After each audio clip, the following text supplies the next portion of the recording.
And welcome to Club Eisenhower, the podcast of the Eisenhower Presidential Library and Museum. I'm your host, Joy Murphy. Our 2024 program theme is Waging Peace, where we are looking at the many different ways that President Eisenhower worked towards a global peace. Today, we are discussing the Refugee Relief Act of 1953. Participating in this discussion is Dr. Jim Ginther, Supervisory Archivist here at the Eisenhower Library, Dr. Benjamin Green from the Office of Historian, Foreign Service Institute of the U.S. Department of State, and Aaron Estabrook and Susan Adamchak from the Manhattan Area Resettlement Team, a local support group for Afghan refugees seeking solace in Manhattan. Welcome to each of you. I'm going to let Dr. Ginther start us on the Refugee Relief Act with our documents, but before that, I want to set the stage with a little bit more background information that we'll dig into a little bit more throughout the program. Firstly, World War II ends in 1945, and the world, including the United States, is concerned with what to do with all of these refugees who were forced from their home countries during the war. To help resolve this problem, President Truman signs the Displaced Persons Act of 1948. This was an imperfect act and would be amended just 2 years later. But what it does allow is space for the Refugee Relief Act that comes in 1953 under President Eisenhower. And with that, Dr. Ginther, what do the documents tell us? All right. Well, first of all, let me say that the Eisenhower Library is loaded with documentation on refugees and refugee efforts to relieve the suffering of refugees. I brought a few documents with me today that just sort of speak to Ike's experience with this problem leading up to the Refugee Relief Act of 1953. The problem of refugees was something that he was familiar with going all the way back to his time as a Supreme Allied Commander. At the end of the war, you mentioned, Joy, created a huge problem of refugees in Europe. And so one of the documents I have with me is one of the very earliest documents that I was part of, the Post-Hostilities Handbook Governing Policy and Procedures for the Military Occupation of Western Europe. Chapter 8, part 2 of that document deals specifically with the problem of refugees. And at that time, the thinking on this, at least within the Allied headquarters, was so basic that we had to just define who refugees were, right? So it's fundamental as defining the difference between what they called refugees, which were people who were displaced within their own home countries and couldn't get back but wanted to, and displaced persons who were people displaced as a result of the activities of the war and were outside their own countries. They had to be returned. And there were millions of these people who had to be accommodated, had to be relocated, had to be fed, clothed, given shelter, and eventually repatriated to where they wanted to go. So Ike's involved in this problem very, very early on as they're winding down the war in Europe. One of the documents here that I have talks about the magnitude of the problem, particularly with, I want to say the magnitude, more the implications of the problem, right? That not only are there these basic problems of food, shelter, clothing, repatriation, but also there are political and security kind of problems, right? There's a letter here between President Truman and then General Eisenhower that talks briefly about kind of the situation these refugees are in. It says, to speak briefly about the psychological attitude of these people, this is Eisenhower talking, I give you a few impressions gained by direct conversations with them. A very large percentage of the persons from the Baltic states, as well as Poland and Romania, definitely do not want to return to their countries. So it's not only a problem of what do you do with people who are not where they belong? Many don't want to go back for political reasons, for security reasons. They fear for their lives. They fear for their futures. and their homes are fundamentally different than the homes that they left from. And then you have the problem of the liberated Jewish population from the camps in around the Third Reich. With respect to the Jews, I found that most want to go to Palestine. So some don't even want to return to the places they are from, right? Which only magnifies the problem, but also creates now political obstacles, security obstacles. How are we going to deal with this sort of destabilizing influence that is created as a result of the end of the war? And this continues to carry on and begins to spread globally, right? One of the more interesting letters that I found in the collection is one between then presidential candidate Eisenhower and a Dr. Alba Hillel Silver, who was a leader of the Zionist movement here in America, was instrumental in the creation of the nation state of Israel. And he writes Eisenhower regarding the problems of the sort of emerging Israeli state and asking what the stand of the new administration is going to be. And when Ike writes back, one of the things that he brings up immediately is the problem of refugees. These displaced Jewish population from Europe who goes to settle the Israeli state has now displaced a large group of Arabs who now have to be absorbed either back into Israel or back into surrounding states. And the administration is urging Hillel to use his influence in Israel to move the Israelis towards solving this problem. So now not only has this problem sort of begun with a focus in Europe and spread within the context of the conflict of East and West, democracy and communism in Europe, but now it has spread globally and is beginning to have an influence in terms of thinking in terms of long-term peace globally around the world. It's a destabilization of the Middle East. So it's in trying to answer some of those issues that Ike puts forward the Refugee Relief Act of 1953. This is an answer to the earlier Act of 48.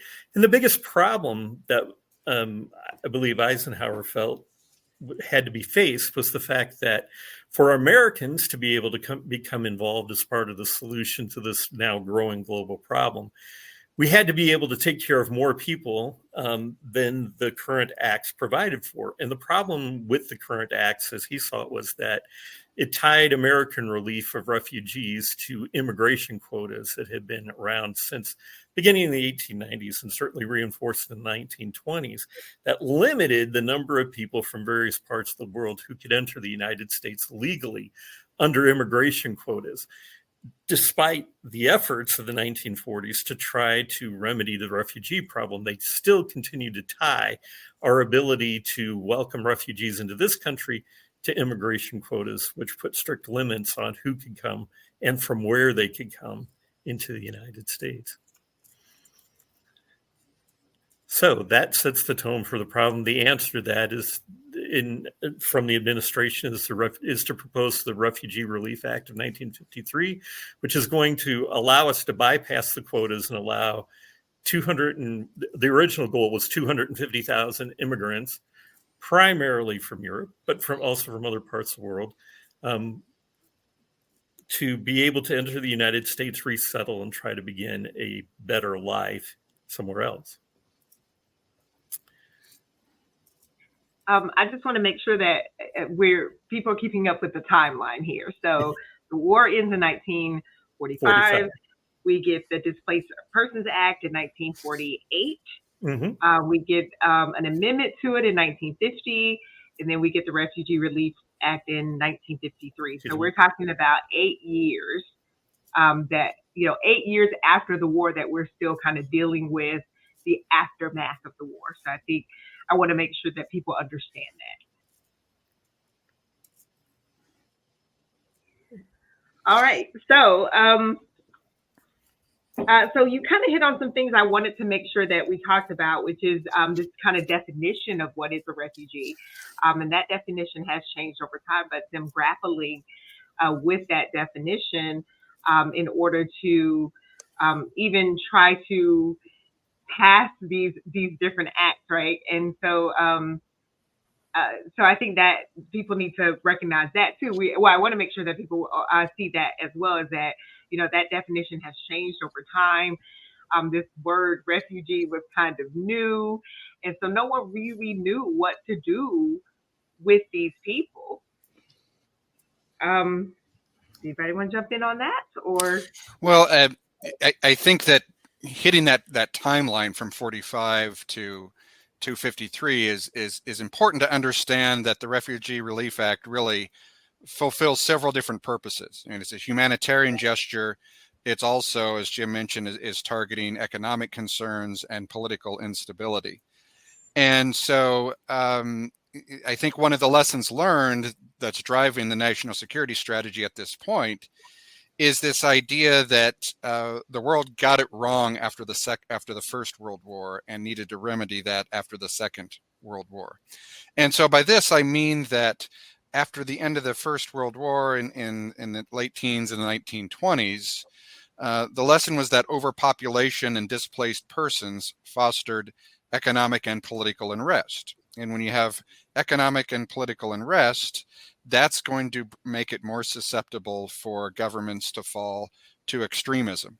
So that fostered the rise of fascism in Germany and Italy, and the communist revolution in Russia. So Eisenhower sees this as a humanitarian gesture to assist the displaced persons, but also as a national security gesture. And this fits in line in many ways with what Truman had done with the Marshall Plan in 48 and the Displaced Persons Act of 48 as well, which is to improve the economic situation of Europe that will then lead to more political stability, which will then enhance America's national security. So if we then move forward to 1953, and what motivates Eisenhower to really encourage Congress to pass this emergency legislation, I think there's really 6 main objectives that he's trying to do, and it's a combination of many of these factors at once. First is as a humanitarian gesture to limit the suffering in these camps that have endured for 8 years. But a second really is based upon the political instability, primarily in Italy. America's allies, the Christian Democrats, were in elections with the Italian Communist Party, which was one of the strongest communist parties in post-war Europe. And so to accept displaced persons from Italy would be very significant to help America's political allies there. As a third goal, this was also at the very early stages of NATO, and Eisenhower, of course, was the first supreme commander of NATO. But it's really to satisfy America's NATO allies that the U.S. was there to assist.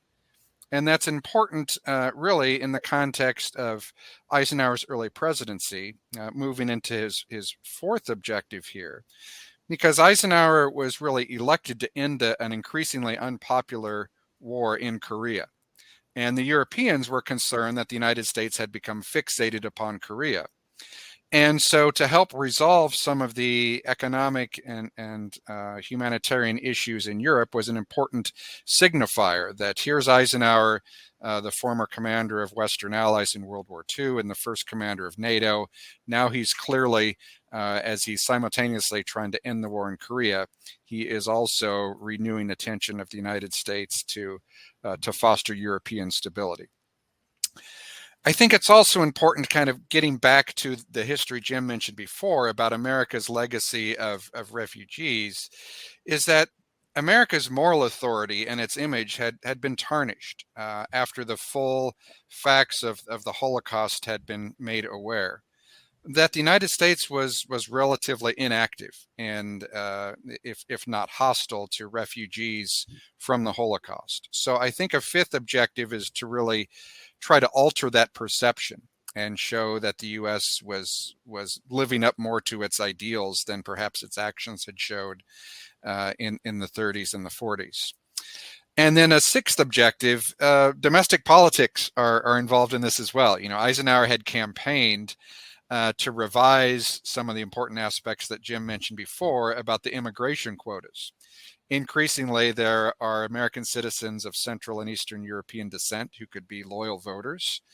But the quotas that Jim mentioned discriminate against them and really privilege those from Northern and Western Europe. And so Eisenhower was definitely seeking to change that and alter that. And so Eisenhower didn't get everything that he wanted from this act. He got fewer authorization for fewer refugees, and it was extended over 3 years instead of 2. And if we kind of look at and see where the origins of those refugees, it shows that at this period in American history, in the early Cold War era, to be a refugee largely meant you were of European origin, primarily Central or Eastern European origin, and most definitely that you were fleeing communism. So a refugee defined in this period is someone who is an opponent or a victim of communism. Okay? So that's critical to understand the context and the limited reach there. As Jim mentioned, most of those admitted to the United States as part of this act were from Central and Eastern Europe, with about 2,000 Palestinians and about 2,000 from China. But primarily, refugees in this period largely meant to be European and anti-communist. Now, where I think the legacy is important here is it does begin to break down some of the quotas Jim mentioned that had excluded any refugees from Asia and especially China since the 1880s. So even though only 2,000 are admitted during this program, it has broken down those racial and nationalist barriers as part of American immigration strategy or policy. But what I think is also important is it establishes a precedent in one of the revisions to this act for relying upon voluntary organizations to play a prominent role to sponsor refugees and to make sure that they would not become a public charge. And so this was the first time that Congress authorized a role for private groups in the administration and the implementation of immigration policy. So it sets a precedent for MART and other organizations today that are sponsoring refugees from Afghanistan and Ukraine and Venezuela and elsewhere. So it's a real important transition point. Again, it's limiting the origins of refugees, but it is breaking down some of the restrictionist quotas, and it is trying to grapple with the immense bureaucracy that's required here, and increasingly relying upon the voluntary organizations that are absolutely critical to resettling refugees today.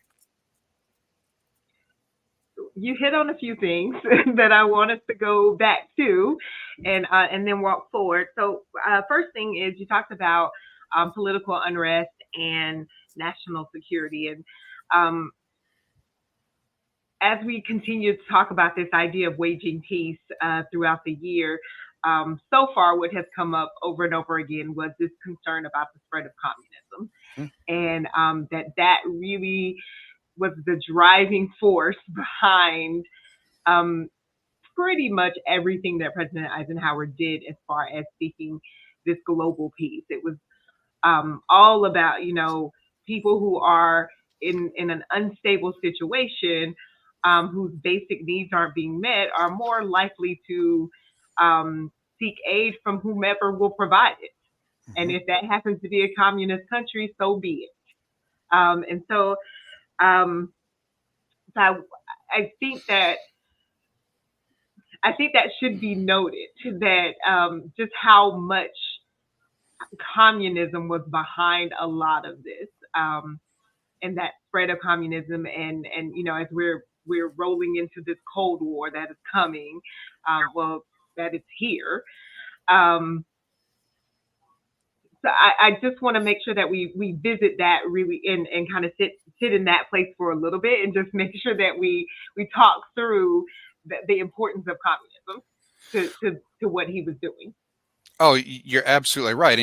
And concerns about communism is both a motivating factor, but also a limiting factor in the administration of this program. It motivated those to provide for greater economic stability and political stability, but also the allure that those that Eisenhower would really emphasize as being those who he wished to help in this program are those that are enamored with democracy and are fleeing communism. So there's the case of Giza and Giza Lakappis family who fled Hungary under fire, and the wife was hit by a landmine and loses her foot as they're trying to escape the border, and the husband takes the daughter across and comes back and is able to bring the wife to safety in Austria, and where they applied for entry to the United States. So Eisenhower invited this family to the White House in August of 1954, and it was a big part of the public relations campaign to show that these are people from Eastern Europe who may have been barred from entry to the United States in years past, but my gosh, they are risking their lives to flee communism and come to the United States. And so that clearly animated those and shows how the Refugee Relief Act here was seeking to benefit those who are willing to risk their lives to flee communism for a better life in the United States.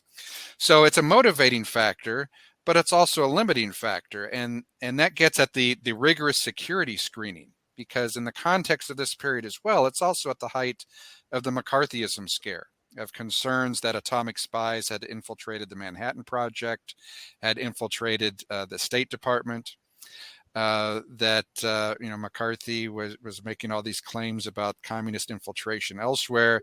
And so that led to a lot of opposition about the Refugee Relief Act. And in order to respond to that opposition, there was such stringent security investigations and requirements for refugees that they had to complete a detailed 2-year documented personal history, complete a lengthy background and security questionnaire.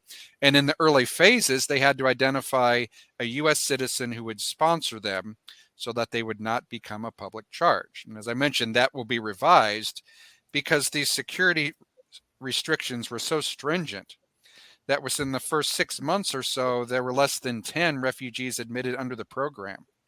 And Eisenhower and Secretary of State Dulles were just furious that they had this authorization for over 200,000 and they're just admitting a handful. And so this gets at some of the enduring challenges of refugee resettlement, which is the process of resettlement, security concerns, and how do you balance efficiency with security, and how do you respond to some of the domestic opponents of this legislation, which certainly were present for this particular legislation in the 1950s.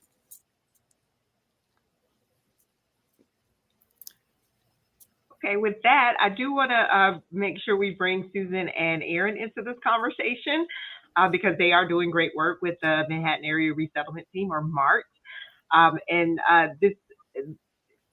they're this sort of volunteer organization that President Eisenhower was talking about. So I want to bring you guys in and really start with your experiences right now, and then maybe we talk about how some of these policies have led to where we are today. Yeah, sure. I put my hat on first as somebody that was I was enlisted in the military and served as a sergeant with an infantry unit, and really got to know a lot of the interpreters that we had. And so we built this rapport, and so much of our mission while we were deployed in Afghanistan was dependent on our trust and partnership with the Afghan people, and especially our interpreters.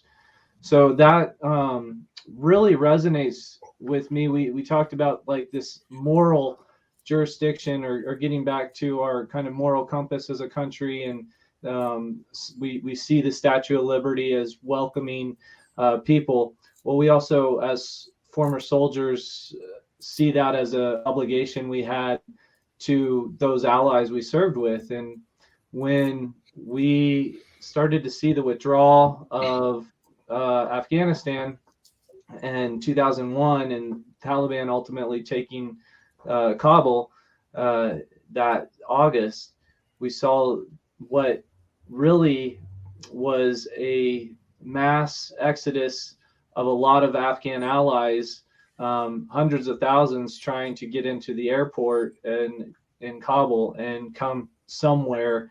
And that is a little bit interesting to think about as we talked about displaced people.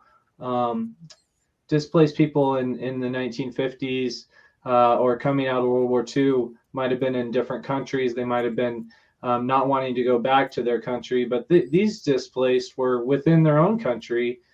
They just had lost overnight the ability for them to have a government and freedoms that they expected. So that type of refugee is a new little bit of a different transition. But what Susan and I were able to do was stand up a volunteer organization to receive some of those Afghan allies. We ultimately received over 200 in the last 2 years, and usually large families. But that comparison to what is a refugee, I think, is still being debated amongst even the Afghans themselves. Are they refugees? Would they prefer to call themselves allies? There's this distinction of a refugee as something that's less than in a lot of people's view. And so they're always trying to separate and find a way to be competitive and be more than. But in policy, we don't look at it that way. And so as a charitable organization and a nonprofit, trying to be equitable. One thing Susan brought from the very beginning to our group was to not make assumptions. And so I'll let Susan kind of talk about how we formed that.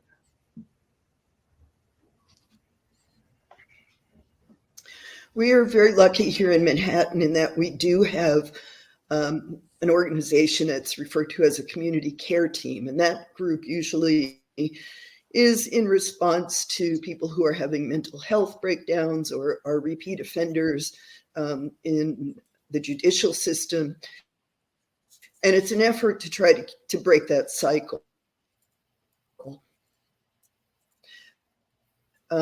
Initially, Aaron reached out to this community care team, and from that, we were able to forge connections with social service agencies, with our school district, with Kansas State University, our local Manhattan area technical college, all of whom have just played vital roles in our being able to do this for almost 2 years as a wholly volunteer organization. I remember the very first Zoom meeting that we had to discuss what our approach was going to be had more than 50 people on that call, representing a whole multitude of organizations. We've transitioned in the past year. In June of last year, we rebranded from being the Manhattan Afghan Resettlement Team to become the Manhattan Area Resettlement Team.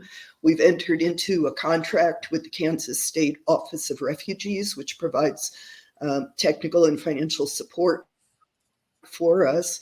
And with that transition, as you mentioned early on in our conversation, now provide support to other refugees who enter the United States under as legal immigrants, as refugees, primarily from Venezuela, Haiti, Cuba, and the Congo at this point. And with the exception of Haiti, we have received people from each of those countries, or we have people who, as we say, are assured. We're anticipating receiving them. So it's been a tremendous experience. We've had an unbelievable amount of community support. When our families first started arriving, we were pretty circumspect about where we were housing them, because we weren't sure if indeed, as Aaron said, would our would our military residents, would our community accept these people as allies, or would there be anger directed to them because of the situation in Afghanistan, because the United States had been involved in that a very long, protracted battle there. And indeed, what we have seen is an incredible amount of generosity to provide support for the families. And that has continued. With leadership as well from former Joint Chief of Staff General Myers. He happened to be president of Kansas State University during the time that we had begun welcoming, and he's from a unique perspective in that he was overseeing the military as we invaded Afghanistan 20 years ago, and so given the withdrawal and wanting to see the end there was conversations between General Myers and people from the MART leadership team just around those that probably echoed what had lessons learned from World War II, from waging peace and Ike and those experiences then. So one thing we wanted to make sure was known was that General Myers and his wife, Mary Jo Myers, were really instrumental in opening that leadership pathway for people to step up and give in Manhattan. They offered temporary housing through the dorms, which was the first time any non-students had ever been allowed to reside in the dorms for 90 days or more. And so taking unprecedented steps like that really opened up our community to receive during that crisis. Actually, if I can add on to that, just to clarify, the refugees were in international student apartments that were mainly vacant because of all this was happening during COVID as well. And in retrospect, we hadn't really planned it that way, but it turned out to be a tremendous resource in that the families were able to be in secure housing and they were able to support each other. We had an initial requirement that the families that came to us already had a family tie. We had 5 or 6 Afghan families who were here prior to the fall of Kabul. And so most of our families are related to one another through these connections. But, the fact that they were able to not only rely on our support, but to have the agency to support each other was tremendously important. And I think enabling for them as well. So actually, I want to use that to circle back to something I think that Dr. Green mentioned and kind of bring it all together. And that is originally, I believe you said originally that the Refugee Relief Act had a sponsorship requirement. And now you're saying that you require a family tie. And so that sort of brings me to the question that I've asked before, is that what does it look like now? What does refugee relief and refugee, what does it look like now in a more global world, right? So, when you have this sponsorship, you have to know somebody there that you can get in contact with who's willing to sponsor you. We're talking about the 1950s, which might not have been so easy. But then you get here and now you're essentially cut off from anyone else, in your family who may still be in Europe. You may have contact with them once or twice a year or something like that. But now you have, as you say, a family tie here. So people are related. They're able to come and be amongst, their own family members and still be able to take part in their own culture and still be able to contact people where they've come from, including their, other family, but also their friends as well. So what does that look like? How is that different, do you think? Or what has been your experience? I think one thing that we have to recognize is the impact of being in the digital age and the type of communication that we have access to right now. In the 50s, we were talking about airmail letters going back and forth with all of the delays and the limitations on communication with your family. One of the first things we provided everyone who arrived, all the adults, was a cell phone. And you have to realize that for our population, the eldest person who arrived, the oldest family member, was in their mid-40s. Every family that we've received has got immediate family still in Afghanistan or still in Venezuela or the Congo. And they're in daily contact often with them. So that's a big change. I do want to clarify the two other things.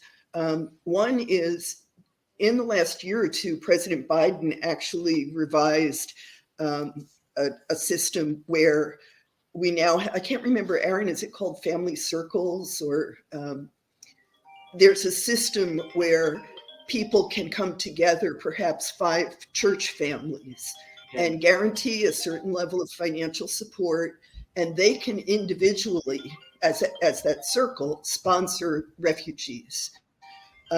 That's different from our model of what we're doing. Right. The other thing is the stipulation about having a family tie was something that MART initiated as a way to manage people coming in, as a way to provide support to people that we were increasingly getting to know. That is not a requirement now for the refugees we're receiving from other countries. But it is a good indicator. But I do think we still use quotas to keep capacity within our own constraints, and so one of the reasons there's such a big backlog, just like in the 1950s and 40s and 50s, there was this effort, and as we heard, Eisenhower himself wanted to see those quotas increased. We have hundreds of thousands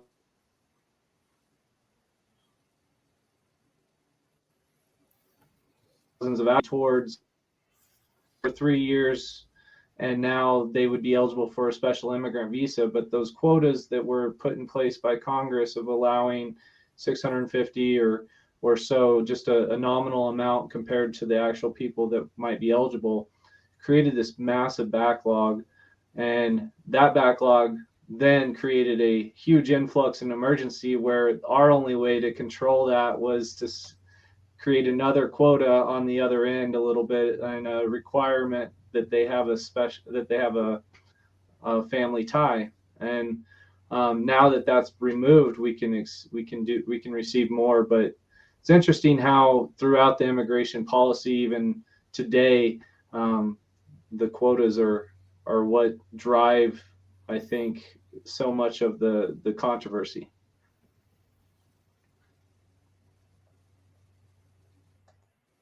Okay, well then I will ask, what is the legacy of the Refugee Relief Act? I think there's 4 things that historians really point to, or at least 4 that many have. I think it's complex. We're seeing. Sorry, go ahead, Dr. please. Green. Sorry. Okay. The Refugee Relief Act sets a precedence of trying to distinguish between immigrants and refugees. There was no legislative policy separately on refugees until the 40s and 50s. So I think the first legacy is making that distinction. The second one is getting at that question of what is a refugee. And certainly in the 1950s, a refugee meant that you were European and that you were anti-communist, either an opponent or victim of communism. So that initial narrow definition strictly limited the origins and backgrounds of those admitted to the U.S. as refugees. That will, of course, be expanded upon later, notably Cuba in the 1960s and Southeast Asia in the 60s and 70s. A third aspect that merits additional study, is that the Refugee Relief Act underscores the importance for historians assessing not just the legislation and what it states specifically and the haggling about getting it passed, but most importantly, the implementation. And as Aaron mentioned, a lot of the backlog is based upon the administration of this. And so, as we've discussed earlier, the authorization were for over 200,000 refugees to be admitted, but within the first year, there were just a handful. So it's important to look at the administration as much as it is the legislative bargaining over this. And then fourth, it really raises questions and shines a light on debates in the passage and the implementation of the act to reveal really the constructed and the contested nature of what it means to be an American and gets at American identity. And those things and defining what that means, I think continues to overshadow debates about refugees and who should be admitted and who should be excluded and not. Susan, did you want to add on? No, that's right. Thanks. Okay.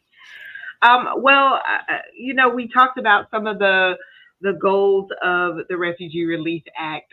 Some stated, some not stated, but wanting to show the world that we were a good ally. We were a good NATO ally, and stopping the spread of communism, and a few other things. And I know that President Truman, with his Displaced Persons Act, was not happy with it as it was originally passed, and that's why we get an amendment 2 years later that he also wasn't super happy with, but he was happier. So I think my final question is: do you consider this a win for President Eisenhower? Was this a win for him, getting this passage of the Refugee Relief Act, and did it help him with global peace? I would say that he would take it as a win, but he certainly was disappointed in the limited reach of it and in the slow implementation. He sent messages to Congress on 3 separate occasions to try to further liberalize American immigration law, and Congress did not act. So I think he was proud of what it did accomplish. He was certainly proud of the families that he was able to showcase in visits to the White House, but he became frustrated that it didn't do a bit more. And so overall, I think it's an important first step, and it is slowly kind of opening the door a little bit further between the myth of American of the Statue of Liberty and being all welcoming and inclusive, and the reality that has been much more complicated and contested through the years. So it's a win for its time, it's progress, but it's limited in numbers and in scope.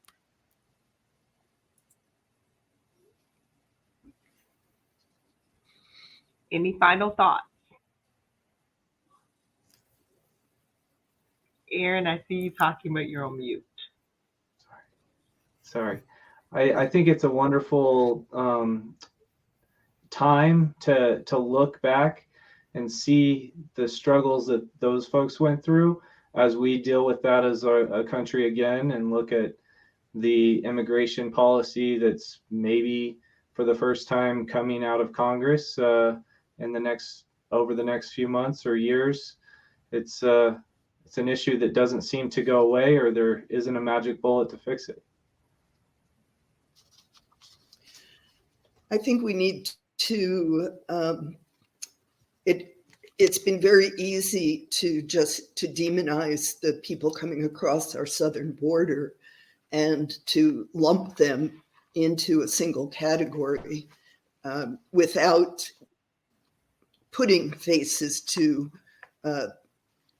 and names to the hundreds and thousands of people who are coming, without making a distinction about how many countries are being represented, without acknowledging the tremendous effort and sacrifice that many have taken in order to arrive in Arizona or Texas or California. It's not only Latin Americans who are coming. I mean, we're seeing Africans, we're seeing Afghans, we're seeing Chinese, and for a lot of them, it's a months and perhaps years long journey to get there. I think we have to be a little bit more compassionate in understanding what is the compelling force that's driving people to become migrants, and to distinguish that some of them are in fact migrants and some of them are refugees fleeing terrible situations.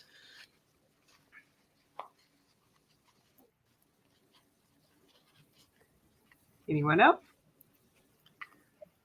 I think one of the things for me, Joy, is it poses some interesting questions. A lot of what we talk about when it comes down to policy and practice when it comes to refugees is very self-referential, and we have a certain ideal of ourselves. And this issue, the issue of refugees, challenges us to think about what those ideals are and how well we live them out. Are we devoted to the humanitarian efforts that we are? Are we devoted to self-protection or creating, remaking refugees in our own image? Or how wide are we willing to open that door to balance those two ideals we have of ourselves? I think is an interesting challenge for us that this act and this issue poses for us as Americans.